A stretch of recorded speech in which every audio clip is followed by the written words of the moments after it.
Свекла – это очень древний овощ. Овощ с очень богатой историей. Свекла богата витаминами и содержит огромный багаж микроэлементов. Она считается одним из самых популярных овощей, потому что обладает невероятно полезными свойствами. Но есть и минусы. Она не всегда полезна. Некоторые люди должны употреблять свеклу с большой осторожностью или вообще отказаться. В этом видео мы рассмотрим как пользу, так и вред свеклы. Так что важно досмотреть его до конца. Около 4000 лет назад свеклу начали использовать на Средиземноморье. Римляне были первыми, кто смог оценить свеклу по достоинству, но ели они тогда не корнеплод, а ботву. А только через долгий промежуток времени начали употреблять корнеплод. А вот к нам свекла попала из Византии. Это случилось примерно в X веке. В свекле содержатся следующие витамины: А, С, витамины группы В, фолиевая кислота, значительное количество йода, достаточно бора, марганец, калий и железо. Свекла – это отличный образец продукта, содержащего достаточное количество клетчатки и небольшое количество калорий. В 100 граммах свеклы содержится 43 килокалории. И если вы подумали, что на этом достоинства свеклы закончились, вы ошиблись. Богатое содержание антиоксидантов защищает клетки от пагубного воздействия свободных радикалов, а также помогают в борьбе с простудными заболеваниями и укрепляют иммунитет. Является одним из самых сильных антиоксидантов, которыми богата свекла. Он представляет собой натуральный пигмент, который придает овощу характерный цвет. А знали ли вы, чем полезна свекла для кишечника? Клетчатка. Клетчатка, содержащаяся в свекле, нормализует пищеварение и притупляет чувство голода. Это важно для тех людей, которые пытаются снизить вес. Свекла очень полезна для микрофлоры кишечника. Рекомендуется использовать ее при запорах. А может ли свекла помочь при давлении?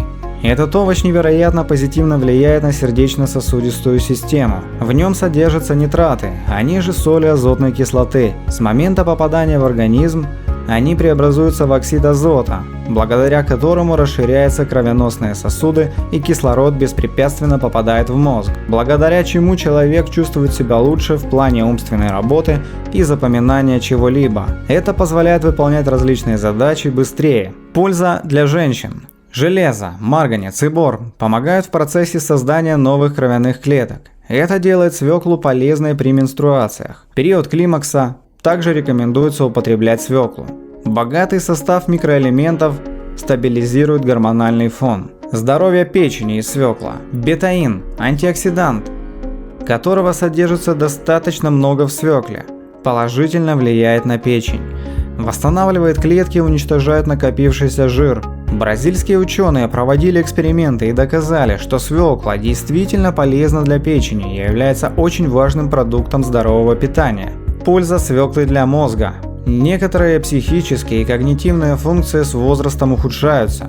Появляются такие болезни, как деменция, болезнь Альцгеймера и многие другие. Группа ученых провела исследование, которое показало, что развитие многих опасных заболеваний головного мозга связано с плохим кровотоком или нехваткой кислорода. Доказано ими было то, что нитраты, которыми богата свекла, способны расширять кровеносные сосуды и благодаря этому насыщать кровь кислородом и доставлять к мозгу. Это улучшает умственную работу и память. Если регулярно употреблять свеклу, умственная работа заметно улучшится, а также уменьшится время на обработку различных задач. Какая свекла полезнее, вареная или сырая? Большинство полезных свойств свеклы остается после варки, хотя часть витаминов все же теряется. При болезнях желудка и кишечника врачи рекомендуют употреблять вареную свеклу, потому что в ней содержится меньше кислоты, которая может сильно раздражать стенки желудка. При готовке рекомендуем вам не переваривать свеклу, а готовить ее примерно до состояния аль денте. Так мы сможем уберечь больше витаминов и элементов. Также важно не употреблять свежевыжатый сок. Нужно дать ему отстояться несколько часов, потому что свежий сок способен привести к спазму сосудов, а также резко снизить артериальное давление. Возможно, общая слабость и тошнота. Свеклу нельзя употреблять людям, у которых мочекаменная и желчекаменная болезнь. В свекле содержатся оксалаты. Они способствуют образованию камней в мочевыводящих и желчевыводящих путях. Также свеклу не рекомендуется употреблять людям, у которых сахарный диабет. Гликемический индекс у свеклы высокий и содержание сахара также высоко, поэтому употреблять ее стоит в очень ограниченных количествах. Тем, кто страдает болезнями желудочно-кишечного тракта. Например, если у людей диарея или раздраженный кишечник, то для таких людей свекла также противопоказана, так как может оказать слабительное действие.